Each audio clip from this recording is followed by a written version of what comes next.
திரு பாஸ்கரன் கிருஷ்ணமூர்த்தி, நீங்கள் சொல்லுங்கள், இப்போ என்ன மாதிரி இருக்குது? முதல்ல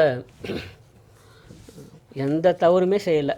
அரசு பள்ளியில் சேர்த்தாங்க, அரசு பள்ளிக்கு போய் படிக்கிறான். காலையில் வீட்டில் சொல்லிட்டு போகிறான், மதியம் வரும்போது அவன் உடலாக வருகிறான், உயிரோடு இல்லை. அப்போது அவங்க என்ன தப்பு பண்ணாங்க? ஒன்றே ஒன்று என்னென்னா அரசு பள்ளியில் படிக்க வச்சாங்க, அவ்வளோதான். வேறு என்ன தப்பு பண்ணாங்க? ஒரு தப்புமே பண்ணலை. அப்போது இதுக்கு யாரேனும் ஒரு பொறுப்பு இருக்கும். இட்ஸ் அன் ஆக்சிடென்டல் டெத்து, அது ஒரு விபத்து தான். அப்போது ஒரு விபத்துன்னு சொன்னால் அதுக்கு யாரையாவது ஒருவரை நீங்கள் காரணம் காட்ட வேண்டும். இதனால தான் விபத்து நடந்தது, விபத்துக்கான காரணம் இது, இந்த காரணத்தை கண்டுகொள்ளாமல் இருந்தவர் இவர்கள் அப்படி சொல்லணும்ல. அப்போ என்னோட நேரடியான கேள்வி இதுதான், இந்த விபத்துக்கு யார் பொறுப்பு ஏற்றுக்கொள்ள போகிறார்கள்? யாராவது பொறுப்பேற்கணும்ல, யாராவது பொறுப்பு ஏற்றுக்கணும்ல, அது யார்? அப்புறம் இந்த மன்றத்தில் பல முறை நான் பதிவு செஞ்சுருக்கேன், திரும்பவும் சொல்கிறேன். நீங்கள் பாருங்கள், 10ஆம் வகுப்பு 12ஆம் வகுப்பு பொதுத் தேர்வுகளை பற்றி அறிவிப்புலாம் வருது அப்படின்னா, அப்படி இல்லைன்னா அந்த தேர்வு முடிவுகள் வருது அப்படின்னா, மாண்புமிகு கல்வி அமைச்சர் அவர்கள் தான் வந்து நேரடியாக பேசி அப்படியே ஒரு ப்ரெஸ் மீட்டெல்லாம் வச்சு எல்லாம் கொடுக்குறாங்க. ஆமாம், சரிங்களா? இது மாதிரி ஏதோ ஒரு அசம்பாவிதம் நடைபெறுதுன்னு சொன்னால் அப்போல்லாம் அவங்க யாருமே இல்லாமல் போய்ட்றாங்க. அப்போது அங்கே யார் இருக்காங்களோ அவங்கள பிடிச்சி போடுறாங்க.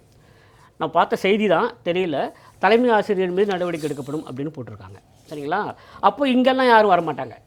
தவறு நடக்கிற போது அவர்கள் யாருமே கிடையாது, கீழ்மட்டத்தில் யார் இருக்காங்க அவங்க தான். ஆனால் வெறுமனே ஒரு ப்ரெஸ் ரிலீஸ் கொடுத்தாலே போகிறோம். நான் படிக்கும்போதெல்லாம் அப்படி தான், ஒரு ப்ரெஸ் ரிலீஸ் கொடுப்பாங்க, ஆட்டோமேட்டிக்காக எத்தனை தேதி தேர்வுன்னு தெரிஞ்சிடும், எத்தனை தேதி ரிசல்ட் வருதுன்னு தெரியும், எத்தனை பேர் பாஸ் பண்ணியிருக்காங்கலாம் தெரியும். ஆனால் அதற்கெல்லாம் நேரடி ஒளிபரப்பில் உட்காந்துக்கிட்டு மணிக்கணக்கில் பேசுகிறாங்க. அப்போது ஏதேனும் ஒரு பெருமை தேடிக்கொள்ள வேண்டுமென்றால் முன்னால் இருப்பதும், ஏதேனும் ஒரு அசம்பாவிதம் வந்தால் அவர்களுக்கு பின்னால் போயிட்டு முன்னால் கீழ்நிலை அதிகாரிகளை முன்னுக்கு தள்ளிவிடுங்கிறது மிகவும் ஆபத்தான போக்கு. திரும்பவும் சொல்கிறேன், இதற்கு யார் பொறுப்பேற்க வேண்டும் என்றால் மிக உயரிய பொறுப்பில் யார் இருக்காங்களோ அவங்க தான் பொறுப்பேற்கணும். அவங்களுக்கு தானே அரசு, அவங்கள்ட்ட தான் அதிகாரம் இருக்குது. ஏன்னா இப்போ மற்றவங்களாம் நீங்கள் பொறுப்பு எடுத்துக்கிறீங்களே, நாங்கள் தான் பண்ணோம், கல்வியில் எங்கள்லாம் தமிழ்நாடு தான் சிறந்திருக்கு, எல்லாம் சரி. அப்போது இதற்கு யார் பொறுப்பேற்றுக் கொள்வது? அது ஒன்று.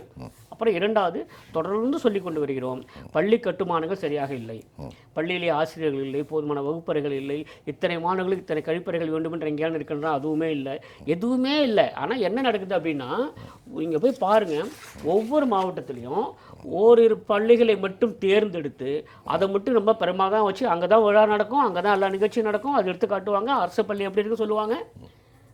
மற்ற இடங்கள்லாம் முற்றிலுமாக புறக்கணிக்கப்பட்டிருக்கு. திரும்பவும் நான் சொல்லிக்கிறேன், ஆய்வுங்கிறது யார் செய்யணும்னா ஆய்வாளர் தான் செய்யணும். மாண்புமிகு அமைச்சர் செஞ்சால் அதுக்கு ஆய்வு கிடையாது, ஆய்வு செய்வதற்கென்று ஒரு அலுவலர் இருக்கிறார். ஆமாம், அதுக்கு இன்ஸ்பெக்டரா? ஆமாம், சரிங்களா? Inspector must to take inspection, அவங்க தான் பண்ணணும். அதுதான் ஆய்வாளர், ஆமாம், அவர் தானே பண்ணணும். ஒன்று. அப்புறம் இரண்டாவது, ஆய்வு என்பது சொல்லிவிட்டு வருவதில்லை, திடீர்னு வருது. ஆனால் நீங்கள் பாருங்களேன், எங்கேயெல்லாம் வந்து மாண்புமிகு அமைச்சர் அவர்கள் ஆய்வு மேற்கொண்டார்னு சொல்லியிருக்காங்களோ அங்கெல்லாம் பார்த்தீங்கன்னாக்கா எல்லாம் பிரமாதமாக எல்லாம் ரெடி பண்ணி வச்சு அவர் வரும்போது எல்லாம் கரெக்டாக இருக்க மாதிரி. அப்போ நாங்கள் படிக்கும்போது ஆய்வு பாஸ்கரன் கிருஷ்ணமூர்த்தி சார், நான்லாம் படிக்கும்போது இன்ஸ்பெக்டர் ஐயா வர்றாங்கம்மாங்க. ஆமாம், அன்னைக்கு சாப்பாடு கோழி குட்டு வாழைப்பழம்லாம் வாங்கி வச்சுருப்பாங்க. ஐயா நாங்கள் படிக்கும்போது நாங்கெல்லாம் கிராமத்தில் ஐயா வணக்கங்கணும். அது மட்டும் இல்லை, வகுப்பறை வந்து சுத்தம் பண்ணி எல்லாத்தையும் கலர் காகிதம்லாம் விட்டு வண்ண காகிதம்லாம் விட்டு எல்லாம் வச்சு கோலமெல்லாம் கூட போட்டு எல்லாம் பண்ணிட்டு அப்படி வந்து உட்காருவாங்க. என்ன சொல்ல போனால் ஒளி மணிக்கெல்லாம் சொன்னால் அன்றைக்கி நாங்களாம் குளிச்சுட்டு போவோம், ஸ்கூலுக்கு நாங்கள் குளிச்சுட்டு போவோம் அன்றைக்கி, சரிங்களா? விடுங்க, சரிங்களா?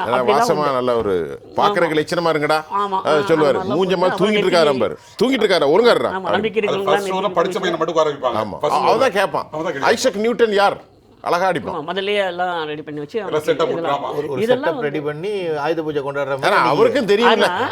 ஐயாவும் அப்படிதான் இருந்து வந்தார். ஆனா இத்தனை ஏற்பாடுகளுக்கும் பின்னால் என்னன்னா, அந்த ஆண்டு உண்மையிலேயே ஒழுங்காக வகுப்புகள் நடந்திருக்கும், எங்களுக்கு பாடம் எடுத்திருப்பார்கள், நாங்கள் சரியாக தான் இருப்போம்.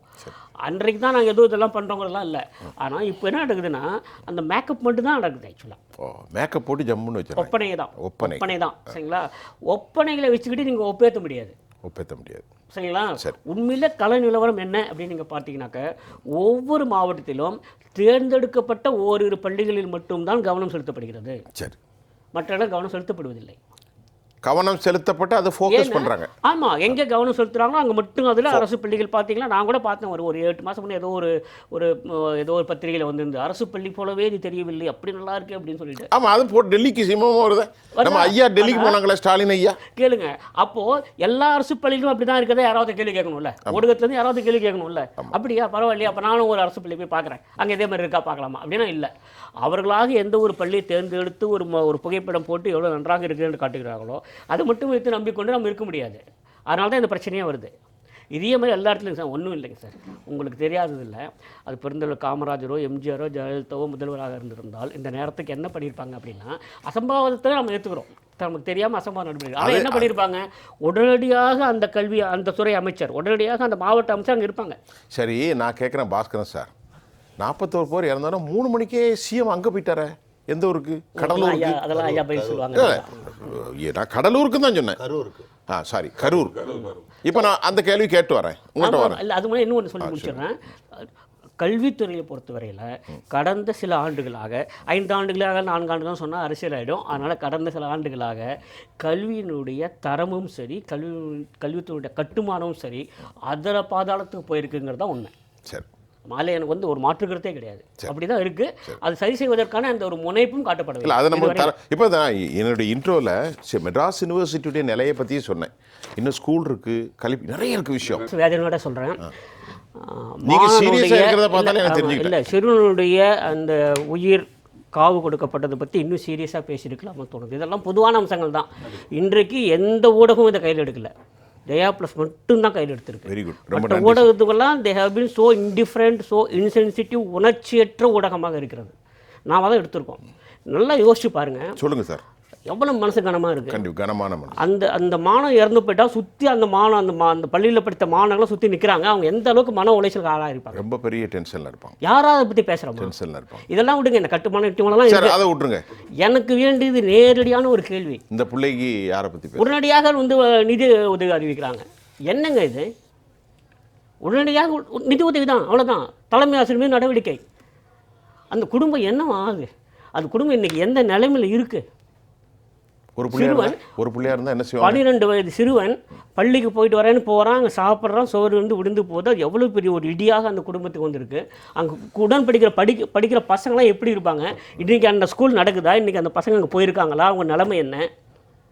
அது என்ன நிலைமையில் இருப்பாங்க? இப்போது நான் அரசுக்கு எதிர்ப்பெல்லாம் கிடையாது, நான் எப்போவும் அரசுக்கு ஆதரவானது தான். ஆனால் இதுக்கு யாரும் அந்த பொறுப்பு எடுத்துக்கணும்ல, உடனடியாக இருந்திருக்கணும்ல. எத்தனை ஊடகங்களை பற்றி பேசியிருக்காங்க. இன்றைக்கி அந்த கூட படித்த பசங்கள்லாம் இன்றைக்கி எப்படி சார் இருந்திருப்பாங்க? இவங்க கூடயே வர்றாங்க, பேசிகிட்டு இருக்காங்க, பக்கத்தில் உட்காந்து படிச்சிருக்கான், பேசியிருக்கான், சாப்பாடு வாங்கிட்டு போகிறான், போய் உட்காரான், இறந்து போயிட்டு வெளியே வரான் அப்படின்னா அந்த பசங்களுக்கு மனநிலை எப்படி இருந்திருக்கும்? அவங்களோட பெற்றோர் எப்படி இருந்திருப்பாங்க? இன்றைக்கி அந்த அந்த அந்த ஊர் இன்றைக்கி எப்படி இருக்குன்னு எப்படி தெரியும்? எவ்வளோ பெரிய அனர்த்தம், எவ்வளோ பெரிய துயரம். அதனால் இதெல்லாம் வேணாம் சார். எத்தனை பேர் ஆசிரியர்கள், எத்தனை ஆசிரியர், அதெல்லாம் வேணாம். சரி, இதுக்கு என்ன விடிவு, ரெமிடி என்ன, அதுக்கான தீர்வு என்ன? கரெக்ட். குறைந்தபட்சம் ஒரே ஒரு உத்தரவாதம், கரெக்ட். இனிமேல் இது மாதிரி நடக்காது. ஃபார் இன்ஃபர்மேஷன், இங்கேயே நடந்தது. நம்ம ஒரு விவாதம் நடத்துகிறோம். சில மாதங்களுக்கு முன்பாக தென் மாவட்டத்தில் ஒரு இடத்துல பள்ளி நேரத்தில் ஒருத்தர் சௌரிய கூச்சி உள்ளே போய் ஆசிரியரை கத்தியால் குத்துறானே. நடந்ததா இல்லையா? என்ன நடந்ததுக்கப்புறம் என்ன நடந்தது சொல்லுங்க. திருநெல்வேலியில் வீச்சர்வாளை தூக்கிட்டு போனானே. பள்ளியில் படித்த ஒரு மாணவனே வந்து ஆசிரியர் நாங்குநேரியில் மார்க் எடுத்தான்னு 17 இடத்துல வெட்டினானே. அப்போது இதெல்லாம் என்ன நடக்குது? என்ன நடக்குதுங்க? நம்முடைய மன்னிக்கணும், தமிழக ஊடகம் வந்து உணர்ச்சியற்று கிடக்கு. அதனால தான் இப்படி தான் ஆகுது. இன்னைக்கு நான் உண்மையில மனசு ரொம்ப வேதனையோடு சொல்கிறேன். நமக்கு முழுக்க நம்ம பேச வேண்டியது ஒன்று தான். யாராவது ஒருத்தருக்கு பதில் சொல்லுங்க. யார் இதுக்கு பொறுப்பு? யார் சார் பதில் சொல்ல முடியும்? வந்து இப்ப நடுவுல அரசினுடைய கல்வி பையன் ஒருத்தன் இறந்து. ஐயா, அரசினுடைய கல்வித்துறை மகேஷ் பொய்யா பேர் என்னது? அன்பில் மகேஷ். அவர் தானே சொல்றது இல்லை, உங்களுக்கே தெரியும். நான் பெயர் சொல்றது இல்லை, நான் சொல்றேன்ல, அவர் தானே சொல்ல முடியும். யாராவது பொறுப்பு ஏற்றுக்கணும்ல. அசம்பாவத்தை தடுக்க முடியாமல் கூட போயிருக்கலாம். அசம்பாவம் நிகழக்கூடியது தான். ஆனால் என்ன பண்ணியிருக்கணும்? உடனடியாக ஒரு குழு அமைச்சிருக்கணும். உடனடியாக சொல்லியிருக்கணும், அரசாங்கம் வந்து தீவிரமாக இதை பரிசீலிக்கிறது. அடுத்த ஒரு வார்த்தை இன்னும் என்ன கேட்டால் தனிப்பட்டு விளக்கம் சொல்லுவேன். அடுத்த ஒரு வார்த்தை அந்த நிகழ்ச்சி வேண்டாங்க, முதல்ல எல்லாம் சரி பண்ணிட்டு வேணாட்ட சொல்லுங்கள். ஒவ்வொரு பள்ளியும் எப்படி இருக்குது? நாம் பல முறை சொல்லிட்டேன். 2 ஆண்டுகளுக்கு முன்பாக சிதிலமடைந்த பள்ளி கட்டிடங்கள் எல்லாம் மறுசீரமைக்கப்படும் சொன்ன உடனே அல்லாத இடிக்கப்படும் சொன்ன உடனே ஒவ்வொரு மாவட்ட ஆட்சியரும் போட்டுக்கிட்டு எங்கள் மாவட்டத்தில் இத்தனை பள்ளிகள் இடிக்கப்பட்டது, இத்தனை பள்ளி சுவர்கள் இடிக்கப்பட்டன, இத்தனை வகுப்பள்ளிகள் இடிக்கப்பட்டன சொன்னாங்க. எத்தனை பள்ளிகள் திரும்ப கட்டப்பட்டன இங்கேயே கேட்டோம். எனக்கு தெரிஞ்சு இதுக்கிட்ட 1 டஜன் தரம் கேட்டேன் இங்கேயே நான் இதே மட்டத்தில். திரும்ப எத்தனை பள்ளிகள் கட்டப்பட்டன. நான் திரும்பவும் சொல்கிறேன், சிஎஸ்ஆர்னு சொல்லக்கூடிய கார்ப்பரேட் சோஷியல் ரெஸ்பான்சிபிலிட்டி போன முறையும் சொன்னேன், இப்பவும் சொல்கிறேன். எடுத்து பாருங்கள், ஒவ்வொரு கம்பெனி சிஎஸ்ஆர் எதுக்கு கட்டுறாங்க தெரியுமா?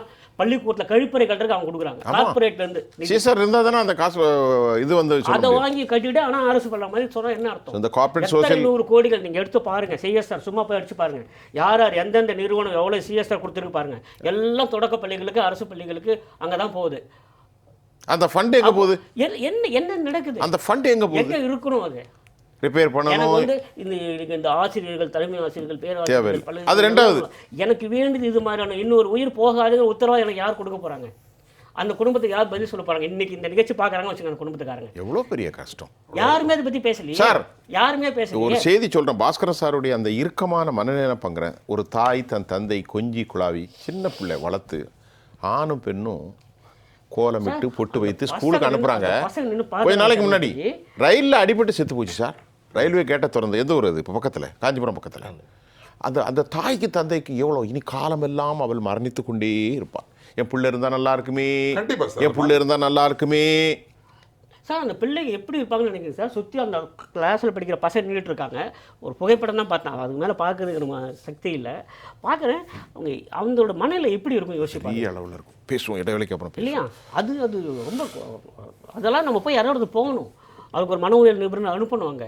அந்த பிள்ளைகளுக்கு என்ன சொன்ன ஒரு ஆறுதல் சொல்லி ஆகணும். அவன் பெற்றோர் என்ன சொன்னாலும் அடங்காது, ஆனாலும் சொல்லித்தான் நம்மகிட்ட வேற ஒன்றும் வழி. கூடவே விளையாடுற பையன் சார், பக்கத்தில் விளையாடுற பையன் திடீர்னு இறந்து போயிட்டான் அப்படின்னா அவங்க எப்படி பார்ப்பாங்க அதை?